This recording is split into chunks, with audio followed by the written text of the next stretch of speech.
Hey everybody, welcome back. This is of course X is for Show, your premier media response show, and you can check us out at the link below. As for me, I'm Nico. You can check me out at Nico Action. That's NICOACTION. And I'm TK. You can find me at TK Elemental. And that makes me your producer, Kevo. You can find me at Kevo Really. Don't forget to like, subscribe, and comment so that we know what you want us to cover in the future. But today we're going to be talking the latest Star Wars drop with the Acolyte. So I just want to start with, I was really excited about the build-up for this show. It took a long time to get here, and it already gives us a lot to react to. So I think for me, the thing I loved the most in an incredible show with incredible performances was Soul. While I kept meaning to go Guerrera, I had to stop myself a couple times. I thought Saul was definitely the character I felt strongest about in this first two episodes. The actor really affected me. I loved his unique force style. It felt very cool, very new. How did you guys feel about this? Oh my God, in these costumes. I'm going to look so fucking baller in that on the right. How did you guys? Oh, I'm also going to get myself a rose gold white girl lightsaber. That's going to look real cute on me like it did on Yord. You guys. I love that for you.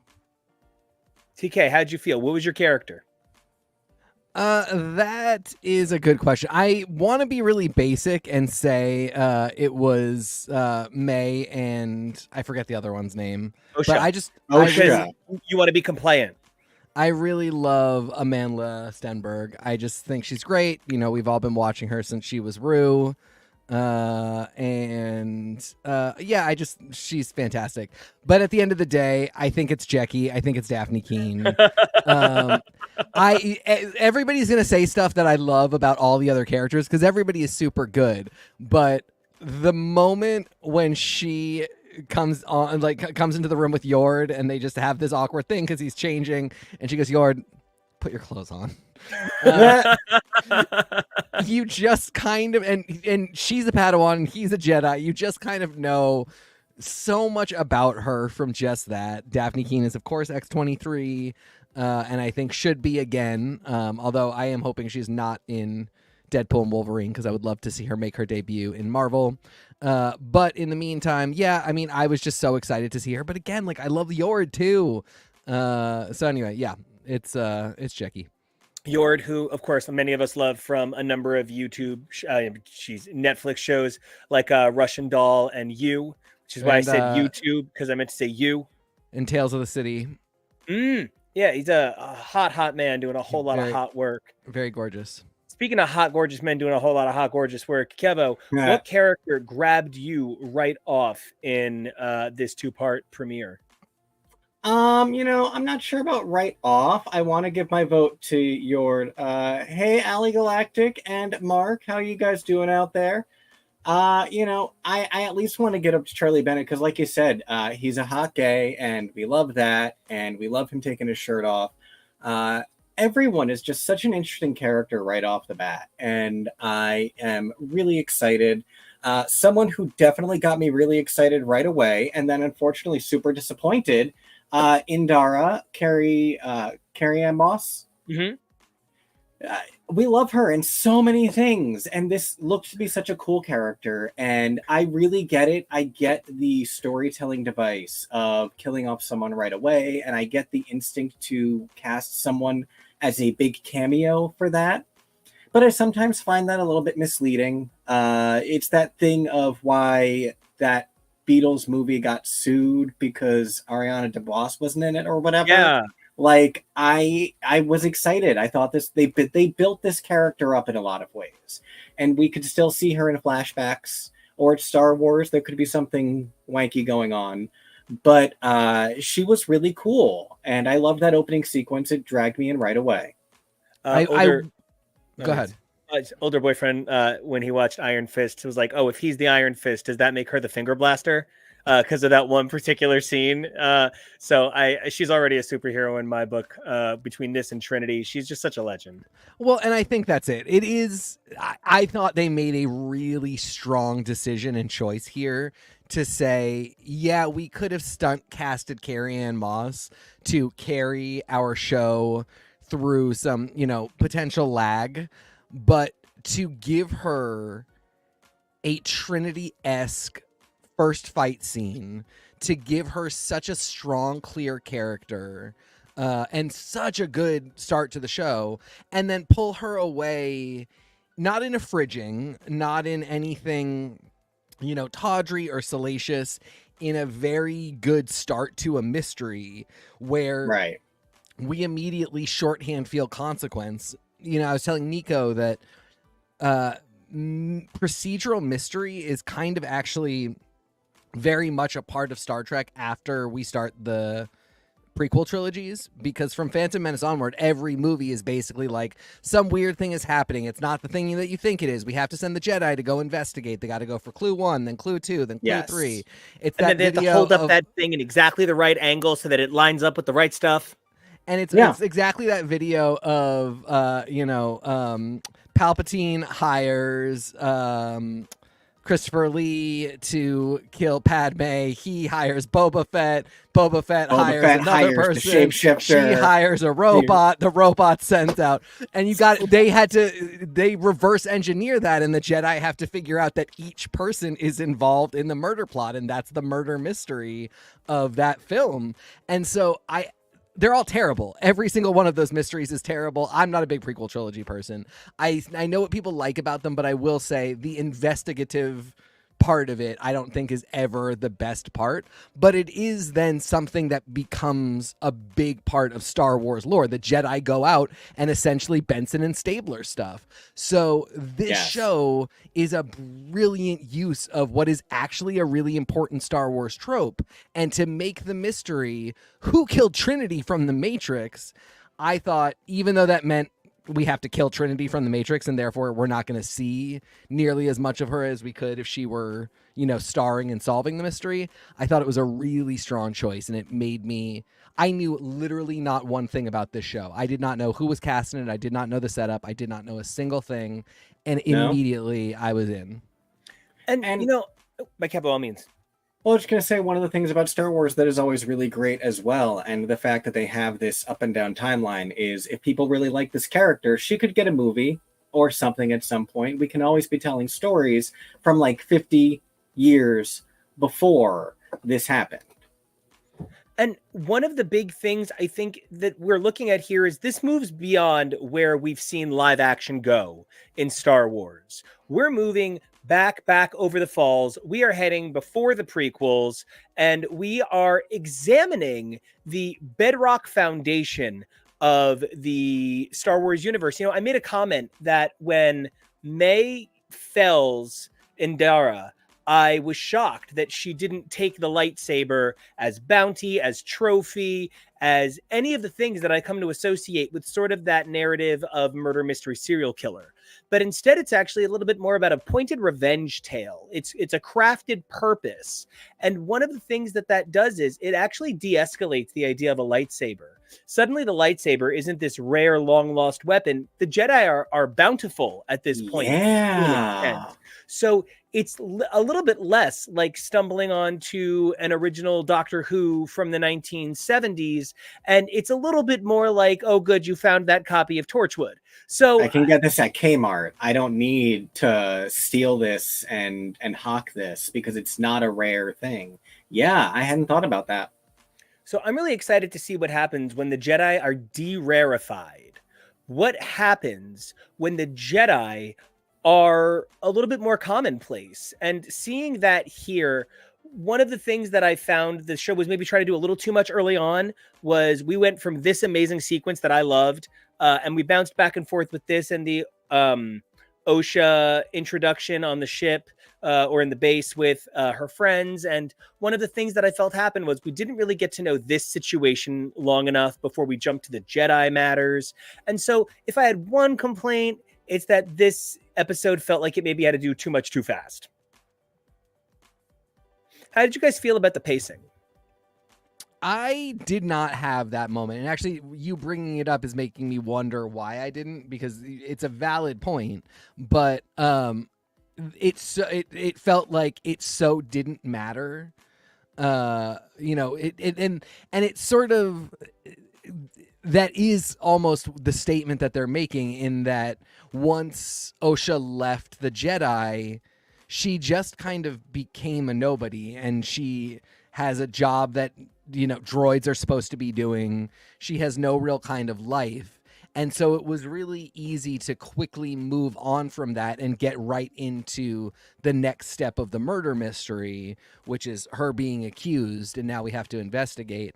I thought where it really took off for me was when the ship is going down and Osha reaches for Pip and she can't use the Force, which we know that the woman who killed Indara was using the Force and was very well trained in the Force. So up till that moment, we as the audience are sort of like, well, I don't know if she's lying. I have no idea. And to me, I think that's a big part of it, is worrying about what's going on here sort of took me away from needing to care about who she was. And immediately we sort of unite her with where she's supposed to be, which is with the Jedi and figuring out what's going on. But that moment of her not being able to use the Force, really, it establishes that, okay, something's going on, that she's probably not that woman, or like maybe it's a split personality thing. Of course, we find out that they're twins. But that got me really excited about everything else. I guess, yeah, now I sort of wonder about the danger of having a character who you kind of say about them, like they are basically their history for the past 6 years is irrelevant. Which also, okay, so I have a theory that Kevo and I came up with. So it's our theory, but I'm going to say it first because I'm sneaky. Kevo and I wonder if Saul is evil. Kevo and I wonder a lot of his dialogue. Well, who cares with the Jedi? Think we're going to do it our way. No, I don't want to go through the council. I want to just go. I'm not going to share my feelings on that right now. And then we repeatedly see him get information from people using Force mind probing, which the way he does it feels very invasive. I'm not saying he does like painful surgery, but like it's very invasive for a good guy, Jedi Force guy. But like, what if he's got a secret twin? And I don't know about twin, but, I think introducing May and Osha and them being twins and it not being an illusion, because that would have been a cool story. But I think part of why I didn't immediately buy physical twins is because you don't see that very often, unless it's Star Wars. And that is one of those things that's a repeated theme. I wonder if the idea of May and Osha being a dyad in the Force, which was a concept introduced in the sequels, might be an element of their story. And that's why I'm looking at Soul and thinking potentially he could be the Sith Master, in a way that if I did realize it this early, it's not exactly about the mystery. It's about the story, the way it develops for Star Wars. And the George Lucas quote that everybody loves quoting all the time is, it's poetry, it rhymes. And, there's these repeated themes and ideas and concepts. And so I think twins, and I think the idea of a Sith Master hiding in plain sight are all these things that we've seen before. And so now it's a matter of how do we use those elements to tell new stories? And my question is it going to be Darth Plagueis? Well, yeah, everyone always wants to see that come back. I agree. Yeah. And, I don't know. I don't know enough Plagueis lore to know exactly when he was active. But I know that the whole point is that he can extend his life. So 100 years isn't that crazy. No. And I also have some thoughts in that same sort of like, we're not exactly sure how this connects to the bigger bits of canon, but within that same notion, this idea of twins like Luke and Leia, this idea of this sense of family, of this sense of common ground and community. What if we're being dazzled by that? What if the reason Osha doesn't have Force powers is because she's an early clone? And so she has no Force abilities because she's a clone and they can't clone Force powers yet. And being replaced in her life would lead May to being a bit darker. And we don't know anything about these people's memories. Like TK was saying, the last 6 years of these people, it's so questionable. What if they're unreliable narrators? Yeah. And I mean, I definitely, that's a huge part of every mystery. And I love that we are 2 episodes in and the only thing we have is one of the 4 that are being targeted for revenge murder felt bad enough and felt that he wanted to not confess his crimes enough that he took the poison over talking about it. And that he expected May and he went for it. So, you know, and that's a really interesting also that's going to play interestingly into this potentially sinister bent to Soul, which is maybe he is not evil, maybe he's not secretly a Sith, but they did something bad. They did something that definitely May is very angry about, and at least one of them is like, yeah, this is bad enough that I should kill myself. This is bad. This Kill Bill style. She deserves her revenge, and we deserve to die. So ultimately, like, part of me really wonders if it's not that he is. Also, where is this a promo image? Yeah, I got the whole promo back. Okay, so I didn't miss a scene or anything. No. Okay, good. No, and that's where I feel like I'm not sure that I have, but I feel like I've seen more footage of Carrie-Anne Moss.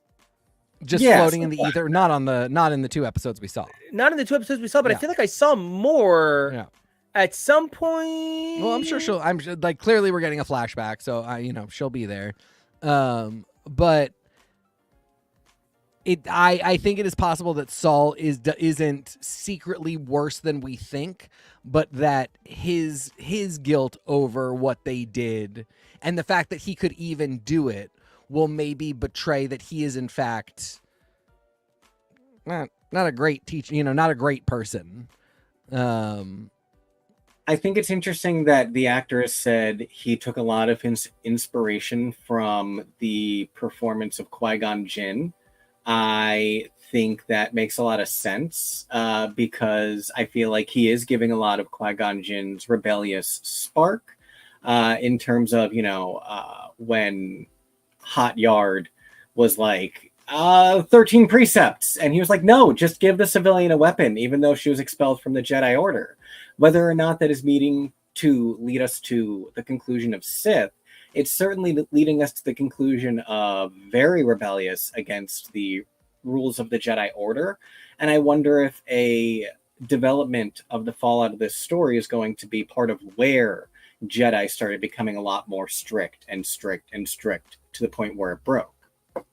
Which is a huge part of my fascination with this story. Now, I understand that people are going to have really good canon answers for me, but I think I want anthropological answers because this is a universe that does seek to have those sorts of boundaries considered. And I know it's just stories, right? But the Sith are so about not really handing down their traditions. They're kind of about killing their master before their master has a chance to tell them everything.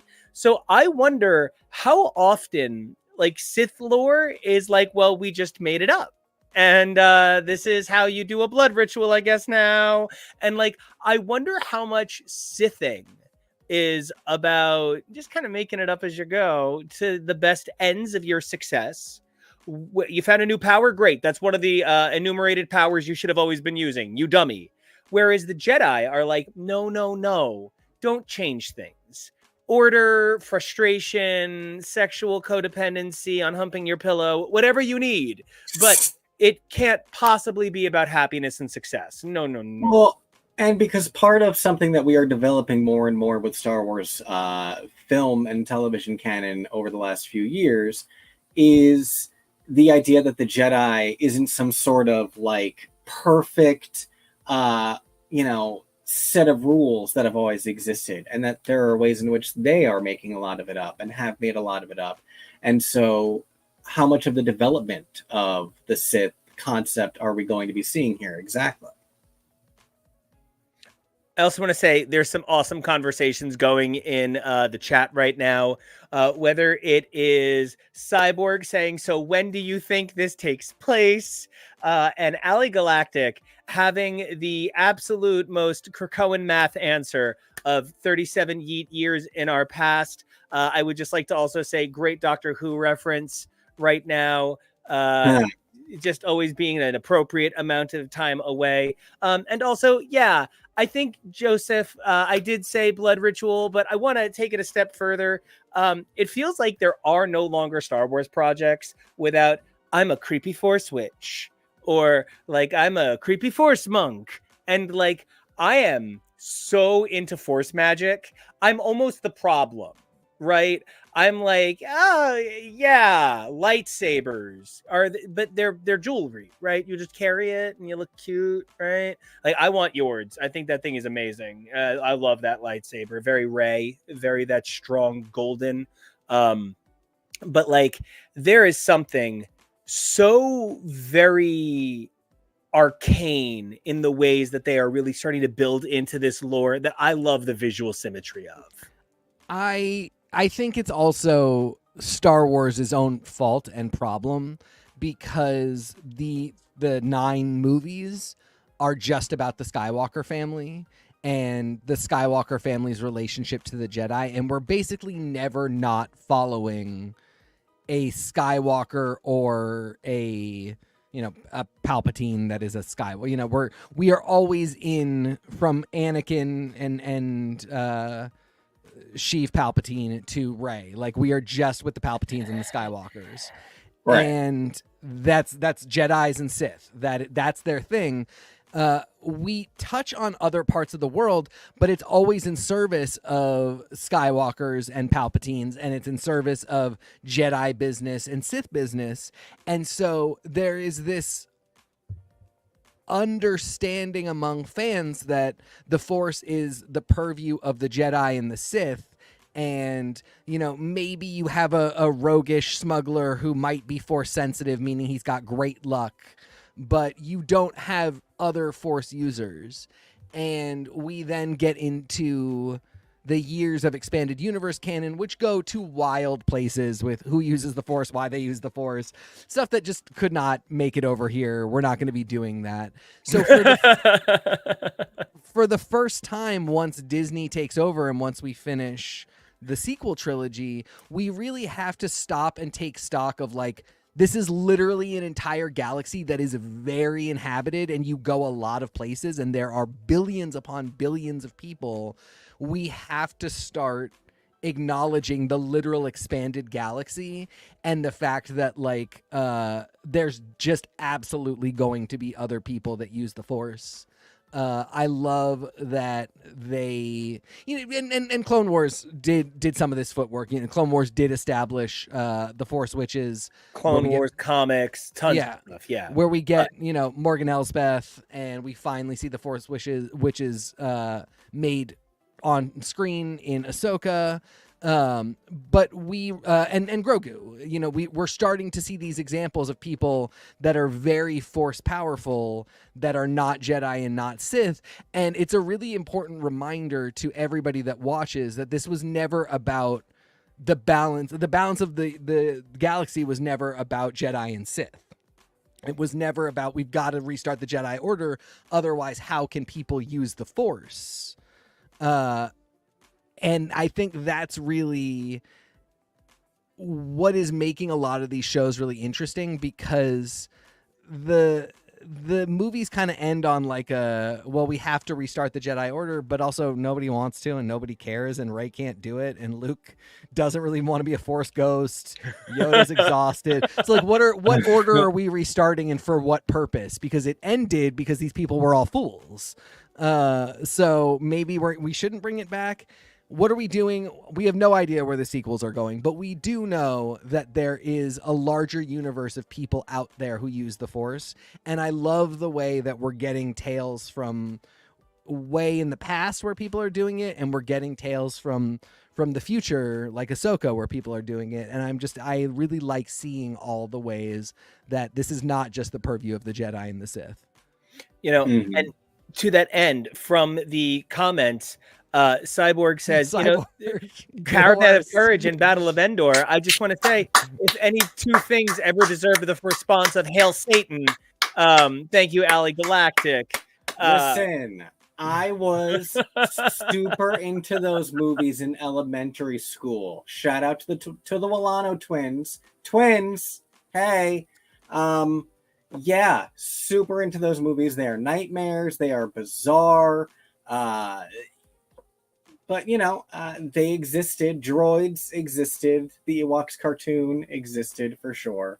Well, do you think that we would have this amazing Force Wookiee without the continued support of viewers like you who have held on to that magic of Ewoks and those animated shows? I mean, I think your fandom and fandom like yours explaining to me who Lobaka was when we first got together, that you had to tell me all of this stuff that I didn't know was out there, you know?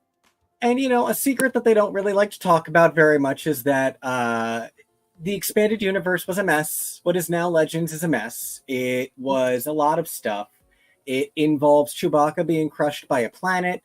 It involves one of Han and Leia's children murdering Luke Skywalker's wife and then having to be murdered by his own twin sister. Like, it's not the greatest thing on the planet.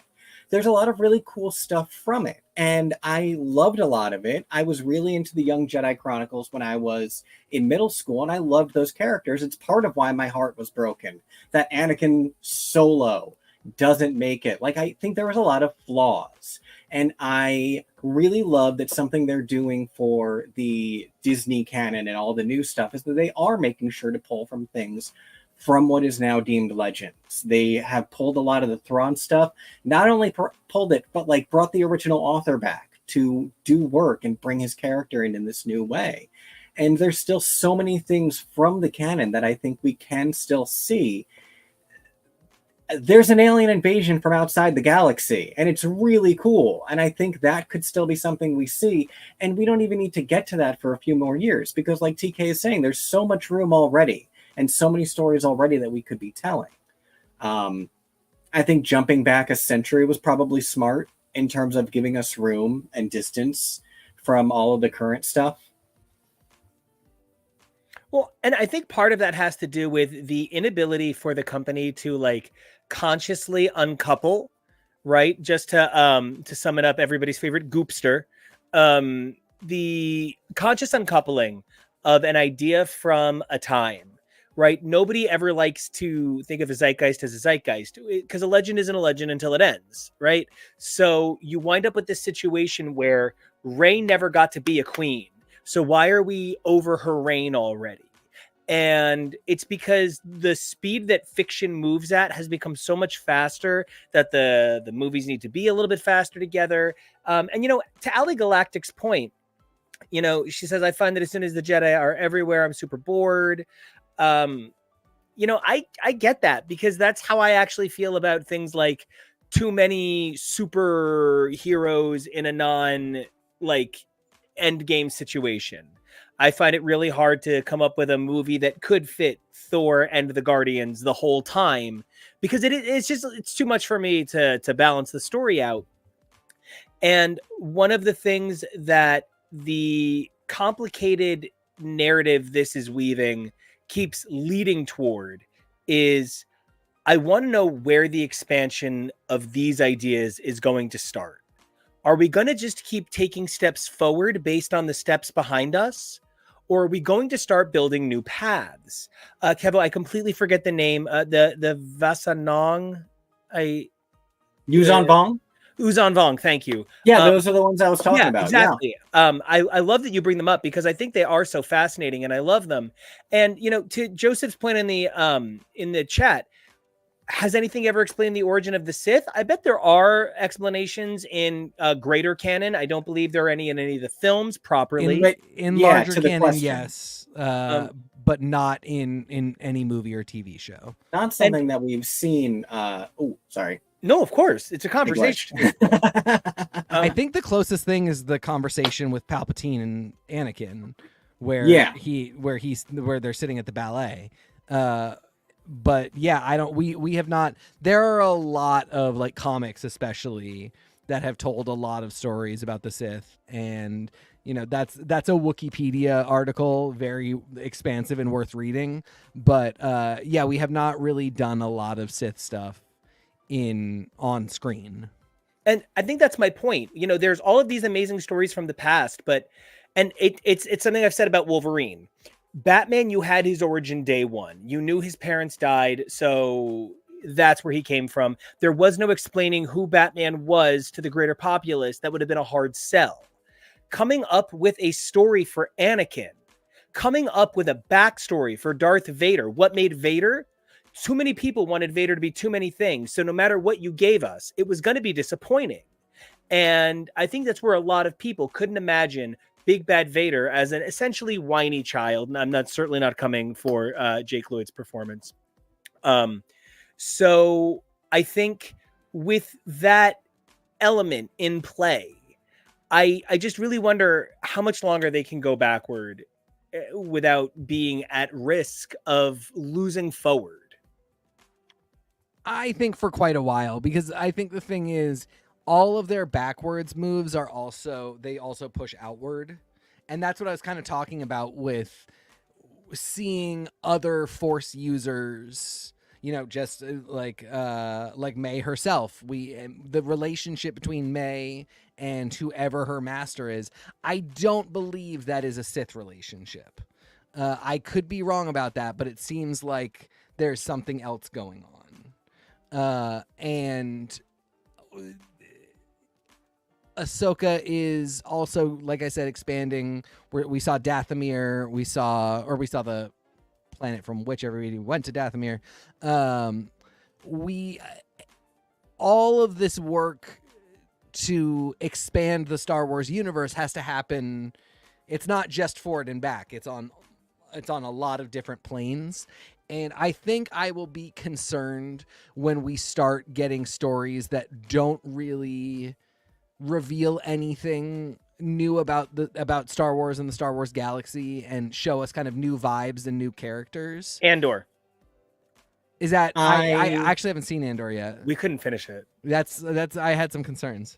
Well, and it's not that it wasn't a good story, but I feel like it was a good story, and I was enjoying it in a similar way that I enjoy the show Mad Men, where it's just sort of like a foregone conclusion, and you're just kind of seeing people live in a world that exists. Yeah. And the grand reveal that everyone was so mind blown by the end of the show, it just has something to do with the Death Star. That's all. It's not. Right. It wasn't something new. It was just surprise.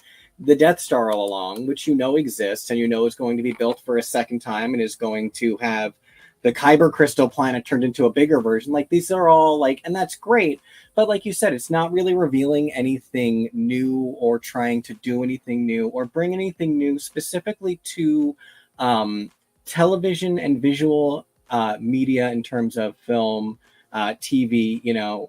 Mark asked a question at one point, do I think the Jedi uniform looks similar to a Gallifreyan one from Doctor Who?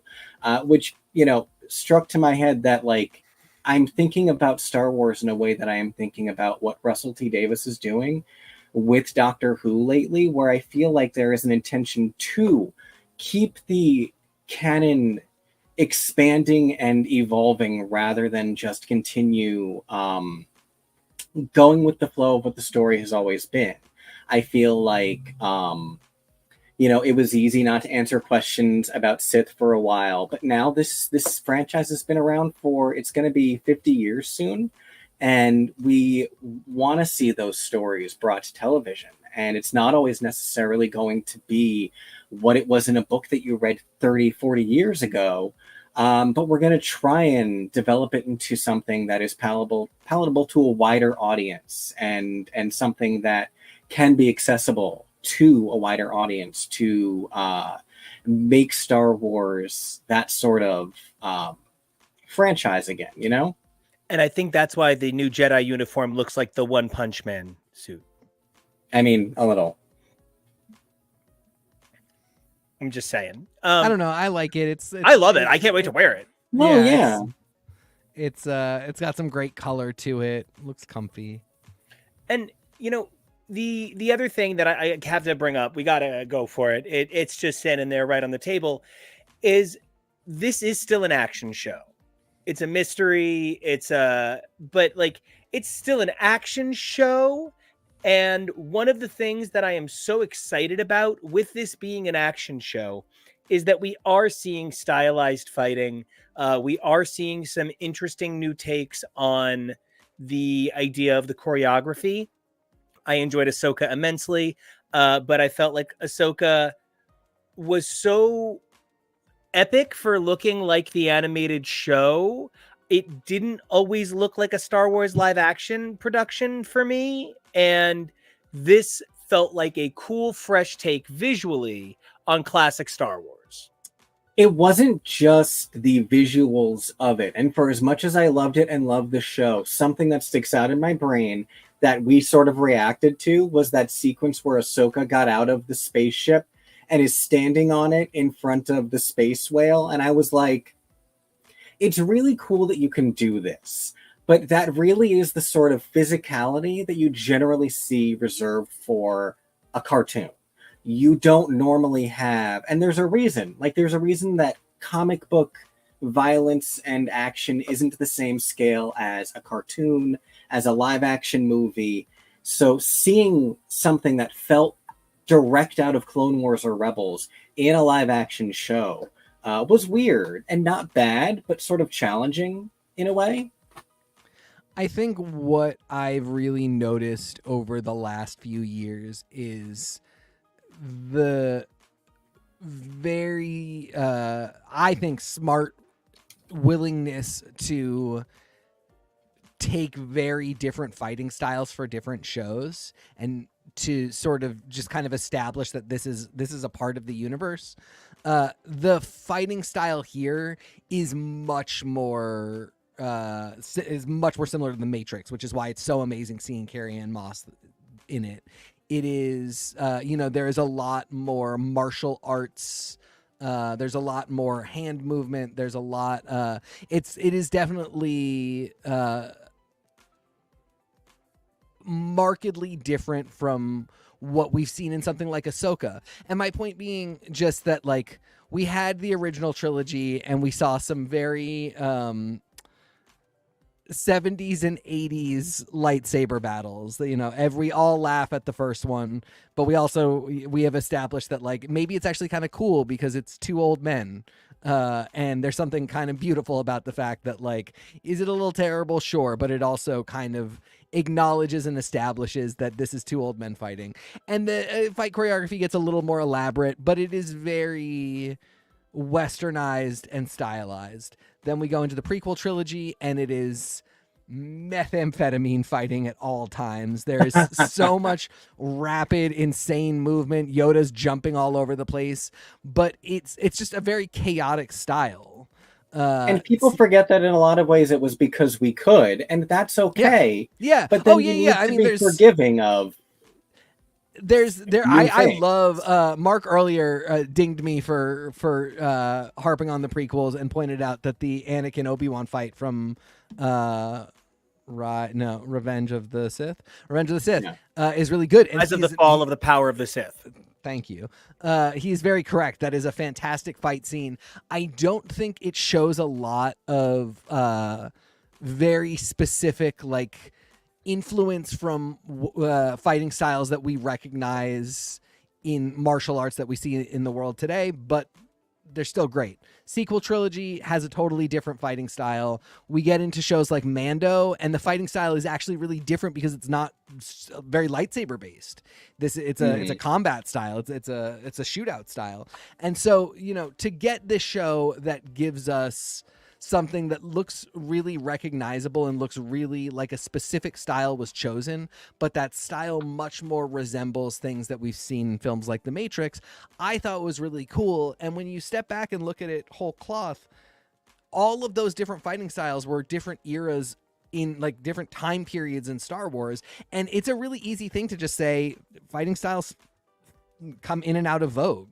The generation that learned around the time of Anakin Skywalker had this really fast-paced style where there was just so much movement, and they got it from Master Yoda, who literally had to fight by jumping up and down on walls and doing these insane flips because he's 2 feet tall. He can't do a standard fighting style.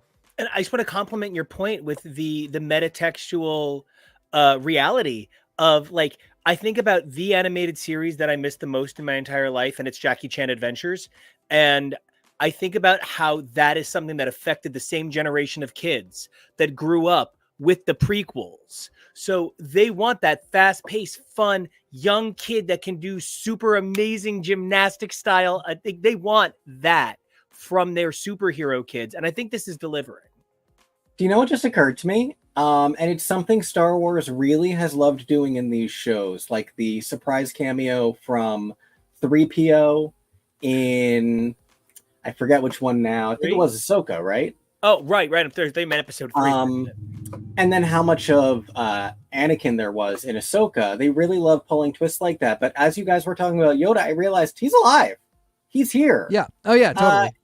I wonder, I hope we'll get some sort of cameo, but it hadn't occurred to me that could be an interesting through thread. And I actually think, they mention him in the first 2 episodes? I feel like it could have been mentioned and gone completely past me because I'm so used to hearing the name Yoda. And if we don't see him, I didn't think about it. I feel like I would have remembered that. But I did think about the fact that, like, yes, Yoda is alive right now and spry and ready to go. And isn't also more spry than the prequels, yeah. Wouldn't also the crazy Jedi who was like, make all the clones, wouldn't he also be alive?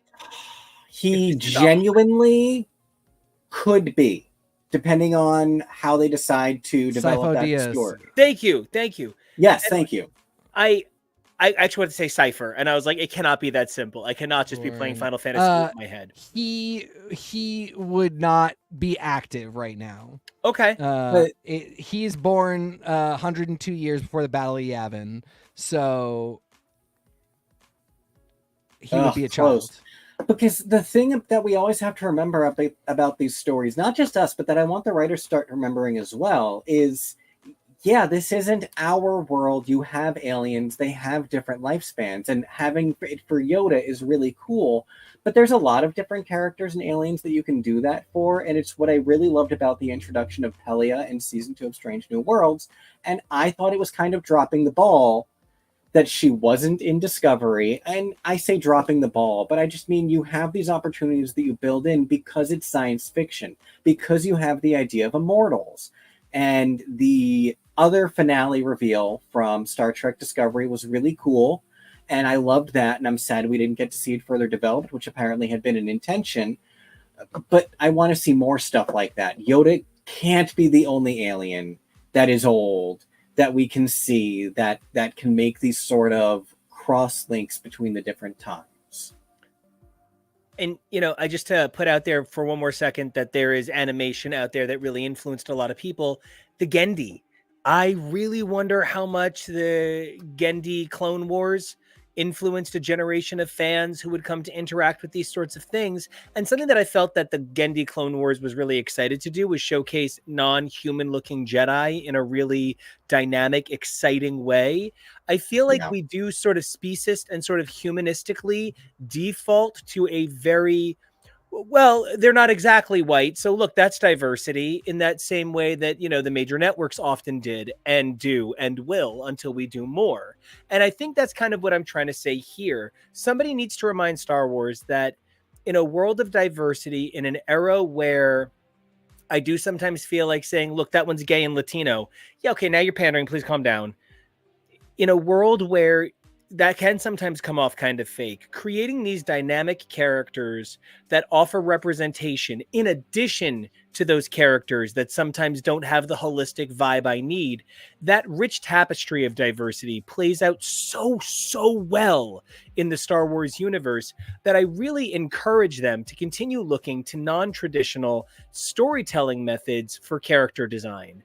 We should be seeing more non-binary characters. We should be seeing more characters within the realm of the trans spectrum. We should be seeing more characters who have non-traditional bodies and non-traditional mental scapes. And I know that I'm putting a lot on Star Wars, but Star Wars, as a $1 trillion industry, you bear a lot of the brunt.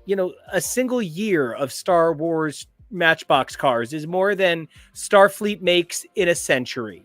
So I feel they like also have the easiest time doing it. Like there's, and there's a quick reference made to the fact that May and Osha had moms. That Yeah, are dead. thank you for bringing that up. I was going to forget, and that's such a great moment. Thank you. That are dead, so not relevant, but also relevant.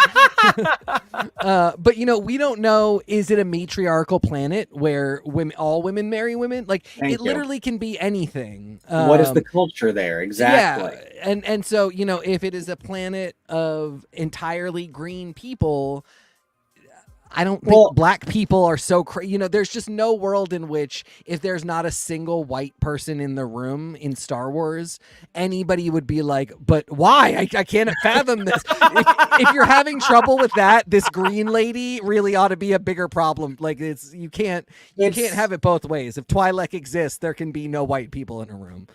It's so funny to me. It reminds me of the meme of the you're called a girl your whole life, and then finally when you transition, they're like, no, not like that. Like, right. you want to put these labels and things on people and in the world, but then when people actually, embrace it as a good thing, you think there's a problem. The fact is, whether or not you want to see it as woke, from a science fiction perspective, the idea that there wouldn't be more diversity in something that is a whole galaxy of community. It's funny. One of the huge differences between Star Trek and Star Wars is that there is no federation, really. There's kind of a galactic government, but they're like a Senate that's like a UN. And it's like, it's not the same as the Federation. But there really is more of a sense of community and people going from planet to planet in Star Wars, I think, than Star Trek. Star Trek feels a lot more individual planets to me.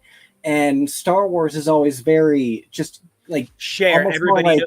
Yeah. It's more like country to country than it is planet to planet. And so the idea that you wouldn't come across different cultures and different people, like, I absolutely believe there are people who will push back against the fact that they said moms, but I had the same exact thought as you of what is the culture of where they come from?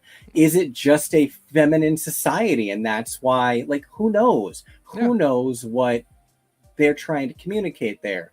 But people will push back instead of thinking, interesting story. And I just want to say, with this image up right now, remember Claire and Sean from Project Runway? Well, this is them now.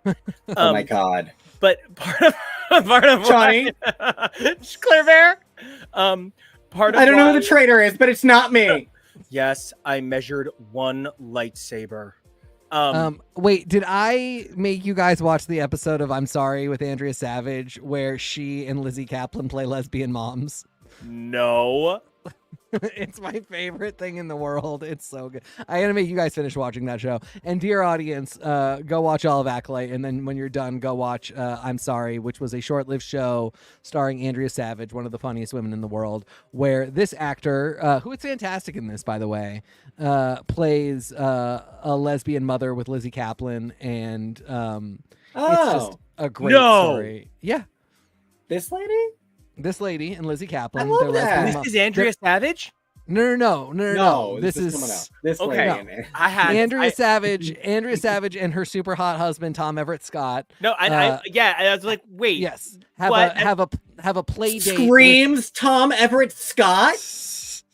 Wait, yes. Scream, the TV Scream, show, the MTV twins? series. Yeah, they take their daughter on a play date with two lesbian moms and their child, and the lesbian moms are this lady and Lizzie Kaplan, and hilarity ensues. Wow. And yes, Ally Galactic, I think all women planet, and they mate by sharing a delicious BLT and listening to 80s power ballads. This is clearly the culture that Osha and May come from. They're not lesbians. It's just women hanging out, having BLTs, and listening to power ballads. That's totally normal. Speaking of somebody I'd have a BLT with, Blake is in the house. Hey, Blake. Hey, Blake. Message us, and we will teach you how to use green screens on StreamYard. But I actually... Oh, yeah, please.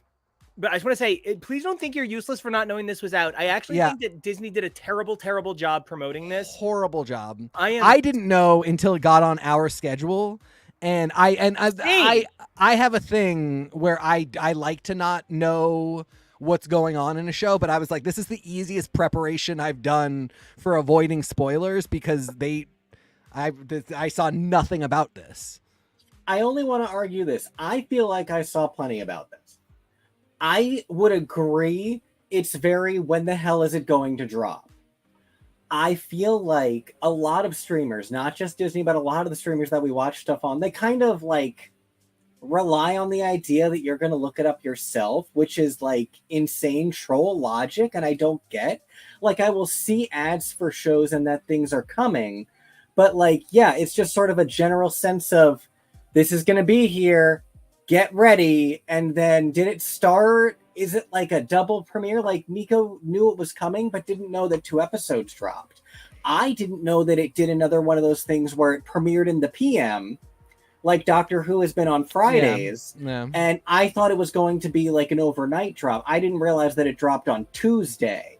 I thought it was dropping on Wednesday. So like, I really agree that there is a huge sense of when the hell is it exactly happening? But like they put up promos, you'll see it, like we see ads for this on our Fire Stick, the same place we see stuff for sports, but like I don't know what that's either. Yeah, I saw, like, I was aware that it was coming. I saw ads for it. But that's not enough. Yeah, I'm just like, it's one of the things I really wonder about with streaming services and the budgets they have for marketing and the expectations they have. I'm hearing a lot about Dead Boy Detectives underperforming, and I just think, like, why was Netflix not giving us splash screens, billboards coming like this specific date? I don't remember the date that it dropped. Why was it all on Neil Gaiman? Why did it all fall to Neil Gaiman's social media game? Take out ads and comment. Like, I don't know exactly what the answer is, but like I don't see it. It is exactly what you're saying, Kev. It's not that I don't see promo stuff for this. It's that I don't see get ready Tuesday at 9:00. This is dropping. Be there. Are there shows you feel like you are seeing it for? Yes, and it's sure. Mostly they are not streaming shows. The thing that really annoys me is that we live and die by this sword of, if this isn't the biggest show we've had after a week, we're kicking it off. That's insane. And sorry. And the fact that we don't get necessarily a ton of advertising for that first week. It's like, I think we could actually bring those numbers up if that's what's so important to you. Go. Paramount Plus has been so on brand. I think you are correct about that. Never don't know when a Paramount Plus show I like is on. It's how I knew Lingo was back. It's how I knew to ask you guys to watch Loteria Loco with me. I always know when Paramount Plus is on. And I think that has to do with the fact that they are that CBS, MTV, like they are really a collection of channels under the Paramount banner. Disney Plus stuff, none of that is ABC. Hulu pulls some ABC, but also has a lot of just streaming shows, like Only Murders. And there's a great example. Like, I will be really interested to see the lead up for Only Murders, which actually just is doing its victory lap. So, but yeah, Kevo, go for it. And I feel like I do see stuff for these things. I do hear what you're saying in terms of the network doesn't do enough. And part of me wonders, is it because they have too much? Is it that they are producing too much that some subject gets lost in the shuffle?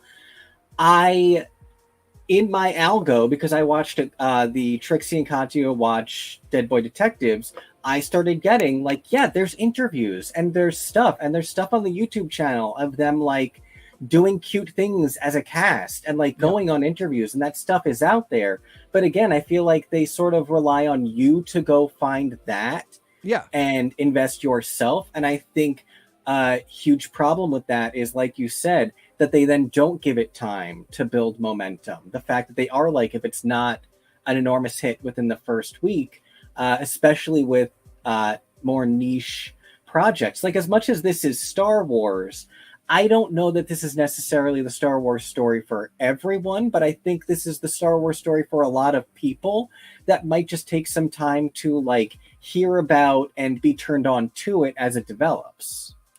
Yeah, I mean, I think that's a bigger question. I think it'll never hurt to get first night numbers and first episode numbers and get them up. And I think you bring up a really good example of a place where I think they're falling down on the job with marketing. Something like Trixie and Katya watching Dead Boy Detectives. I see a billion clips of those of Trixie and Katya watching everything, including the Dead Boy Detectives one, Dead Boy Detective one. There's a chance to like splash on screen while they're talking Dead Boy Detectives coming this time, this night, because it is Netflix that is putting all those up on social media. And I just, I'm missing a lot of that hype. And it's all over. I do think it applies to this show. I hope it doesn't affect the show. It's also, everybody has different strategies too. Disney seems a lot more willing to keep their duds going past where Netflix would, because they're usually developing Disney-owned IP that can go into merchandising and amusement parks that will all funnel money back to Disney, where Netflix, it does sort of have to just be our subscriber base loved it, caused more people to come in or caused people to stay, and they don't really have many more options for generating revenue off of these shows, where even if this has low numbers for Disney, this is already action figures. This is already a bunch of other stuff. It's more than just action figures because it's legacy. Yes. Thank you. I think about how frustrated I get by, and I'm a fan, but just to bring up somebody who was big during the prequels, Sheryl Crow has been bemoaning that she can't sell records anymore. And I'm like, well, when was the last time you went out and saw a Scorsese film? Like, when do you see the people that were legends when you were a kid now? When do you go out and do this for things that are not your personal industry? And I think all too often people forget about things like V. And if it hadn't been for Ron D. Moore, people would forget about Battlestar. But, Star Wars never stopped being this to so many people. This isn't printing money because someone, I am looking at the chat, had the nerve, the gumption, and the gall to mention Caravan of Courage. But, for the most part, it is kind of printing money. And so I think, I'm excited. I'm just excited to see a woman get to show run a Star Wars show, because I've seen a bunch of show run shows by men that I didn't think were perfect either. And I guess I just think it's everybody's turn to not be perfect. I don't know. And so I'm in love. I'm really curious about the Star Wars, specifically. Star Wars doesn't suffer.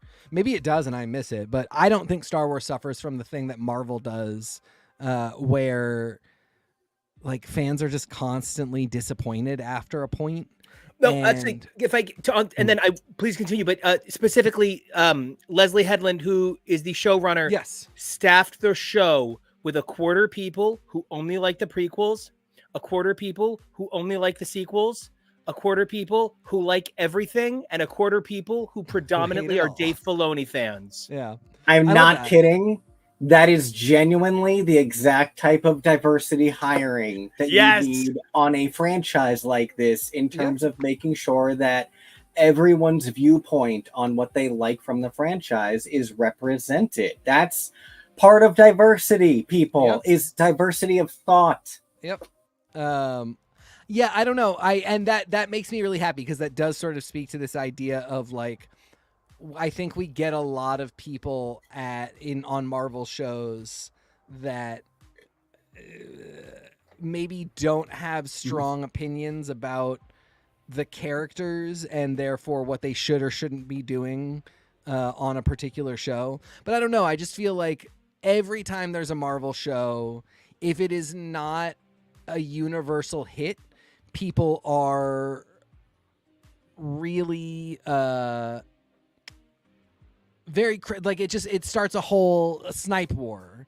And I feel like I don't really see it in the same way with Star Wars stuff. It feels like Star Wars stuff is on the whole viewed really strongly. It feels like it plays out with you can see the momentum happen all the way through, and it's really enjoyable. I don't know. Every time I see a Star Wars show, it's refreshing. It's fun. I'm happy. I feel like the culture around me is happy, and I'm feeling it with this already. I'm very excited going forward, and I'm really curious about what Star Wars' secret sauce is, and I do think a part of it is exactly that kind of hiring that you're talking about. But yeah, I'm super stoked about this. I had so much fun with it.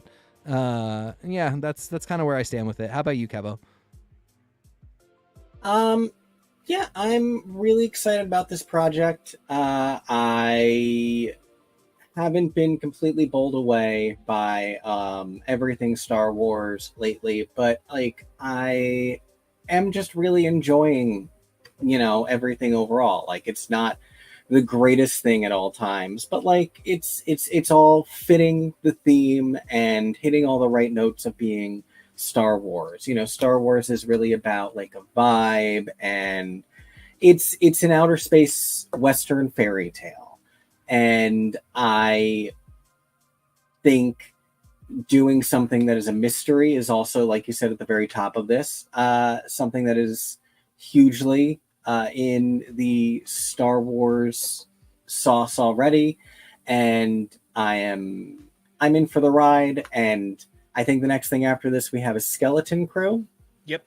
So stuff on the horizon. It's always just the worst when it's like, and this is it for a while, folks. When we have something coming next, that always definitely helps. Nico, where are you at? I had a great time because it felt like a video game, and it kind of felt like DLC to the Mando Boba Fett game I've been playing. It kind of felt like a little side mission to keep me keep me aware of and like keep track of like the bigger picture of the bigger canon that's coming together to tell this story. I just had a great time, and I can't wait to check out the rest of the season. We've got 6 more episodes coming over the next 6 weeks. Pretty easy when they keep it to 7 weeks of 8 episodes. Big fan. But until we come back, I think we got some Drag Race. We got some Doctor Who. It's going to be a phenomenal time. I'm really excited to do our Doctor Who live watch tomorrow. Talk the new episode of Drag Race All Stars Saturday. And don't forget to check out the amazing job that we're all doing. And I'm really proud of it, like, because we're really trying to do a better job of covering comics. We are trying to take a big step back, look at the bigger picture, and consider what DC offers as much as we consider what Marvel offers. Because we don't only talk about Drag Race, do we? No, we talk about Star Wars and Star Trek, the other 2 popular drag shows. So it was important that we start covering the other popular comic book company. Anyway, I'm so proud of what we've been doing, and I really love all of our fans that we've had with us tonight, like the incredible Cyborg, the incredible Ali, the unbelievable Jonah. Such a fan of everybody's work out in the chat, plus all of our new followers, new subs. We think you guys are great. Kevo, other than managing this ragtag bunch of this skeleton crew, where can everybody find you, and what would your lightsaber color be? Ooh, of the colors that we've seen so far, I guess I'm gonna go with yellow. I'd like it to be a little bit more burnt yellow, closer to orange than like this, like our X's for Show banner yellow. A little golder is probably more my flavor. And you can find me on the socials at Kevo Really. That's K-E-V-O-R-K. Almost had it. Kevoreally. Teak, what is your color? Where can the folks don't find you? Simple boy. I'm just a green lightsaber. You can find me at TK Elemental. Nico, what's your color? Where can they find you? I kind of would have thought that I would have been a purple boy, but if Kevin's going to take the yellow, and I really respect that. There was a really beautiful baby blue lightsaber this episode. I thought the blue was really gentle this episode. It looked really sweet, and big fan of that. As for me, Nico Action, NICOACTION. If you want to check out what you've been listening to, like my Mando mix, my Star Wars mix, and more, check that out at Nico Action Music. That's NICOACTION MUSIC. But you can also throw in SoundCloud. I'm not going to spell that for you guys because it's SoundCloud. You can just ask Google to do it. But I like that, Mark. Gray. Oh, yes. I love that. That's super cool. Ali, please don't forget, vote about your lightsaber color. As for Jojo, I'm pretty sure his lightsaber color is fuzzy, right? Because he's a Wookiee. But 3 things you can do for us: like, comment, and subscribe. Big fans. 3 things that you guys could do for yourselves: be brave, stay safe, and evolve daily. And until next time, we'll check you guys out on the interwebs.